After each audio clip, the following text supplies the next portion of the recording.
Mitra bisnis, penerimaan siswa didik di Jakarta menuai persoalan baru. Katanya sekarang ada patokan umur, biarpun nilai bagus, kalau tidak memenuhi syarat umur, tidak bisa dapat sekolah pilihan. Sengkarut proses penerimaan siswa ini tidak beres-beres. Mulai dari aturan zonasi yang diterapkan, lalu server PPDB tidak ready, jumlah lulusan SMP lebih banyak dari kapasitas SMA negeri, tidak meratanya kualitas sehingga sekolah tertentu demand-nya membludak, sampai ada berita berhembus soal calon siswa titipan. Untuk membicarakan hal ini lebih lanjut, saat ini kami telah tersambung dengan salah satu orang tua murid, Dr. Ricardo Simanjuntak, SH, LLM, Anzif, CIP. Pak Ricardo, bagaimana Anda menilai cara penerimaan peserta didik baru ini? Ya, saya memang kaget saya melihat tata cara penerimaan peserta didik baru yang berjalan itu. Saya itu udah sistemnya memang sangat sulit mendapatkan penjelasan, lalu kriterianya itu didasarkan kepada umur ya. Itu membuat saya bingung itu. Dasar berpikirnya apa gitu loh. Bagaimana mungkin anak yang selama ini kita ajari membangun kekuatan prestasi melalui kecerdasan, tiba-tiba itu semua hapus begitu saja, berubah menjadi lomba tua, siapa yang paling tua, itu yang dapat sekolahan gitu loh. Anak-anak umur 15 tahun, apalagi yang di bawah 15 tahun, itu hampir tidak ada yang masuk sekolah negeri dalam konteks SMA ya. Walaupun nilainya mau berapapun, mau 9. Tapi kalau misalnya dia umurnya katakanlah 18 tahun, 19 tahun, dia nilainya cuma 7 aja, itu bisa masuk ke, bahkan ke SMA terfavorit. Selama ini, memang sistemnya kan diarahkan kepada satu mekanisme tata cara atau nilai gitu ya, rating gitu. Tapi diberikan penjelasan tidak, Pak? Saya mendengar mereka menjelaskan bahwa itu adalah perintah dari Peraturan Menteri Pendidikan nomor 44 tahun 2019.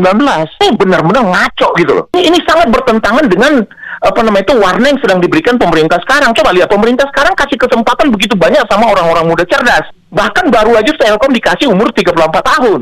Nah itu menteri juga, itu Menteri Pendidikan juga, itu kan orang muda. Karena cerdas juga, emang dipilih kenapa? Karena dia tua.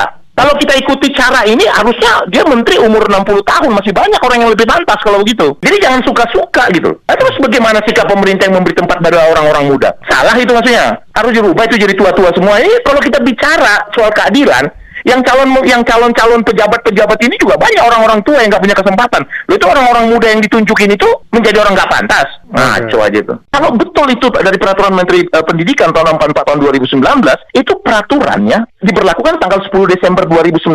Itu berlaku sejak diundangkan. 2019 itu kalau kita lihat harusnya sudah menjadi satu bagian yang harus disosialisasikan. Undang-undang itu berlaku kan dia akan memberi manfaat, memberi fairness kan gitu kan. Maka satu masa 3 tahun di belakang yang sudah berjalan dengan sistem berbeda, dia tidak begitu saja bisa menyapu keadaan yang ada. Itu harus diberikan kesempatan. Jadi bukan sejak diberlakukan langsung bisa begitu saja. Terus bagaimana itu anak-anak yang sudah 3 tahun ditanami, dijejelin semua sistem untuk menjadi yang terbaik, tiba-tiba dia harus tidak sekolah hanya karena dia 14 tahun 8 bulan. Dia tidak masuk SMA. Padahal nilainya 9,3, 9. Dan satu lagi, ketika itu disampaikan, itu sudah berada pada waktu yang tidak jauh dari orang untuk membangun strategi bagaimana mereka untuk mengatasinya.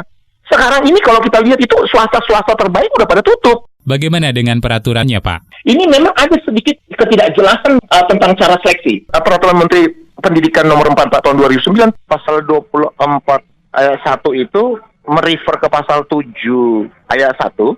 Itu 7 ayat 1-nya itu kan tidak nyambung ke pasal 24. Karena pasal 24 itu adalah tentang penerimaan SD. Sementara 7 ayat 1 itu adalah tentang penerimaan SMA. Jadi kata wajib di situ atau memberi prioritas di situ nggak tepat. Karena prioritas itu adalah kepada anak sekolah dasar yang berumur 7-12.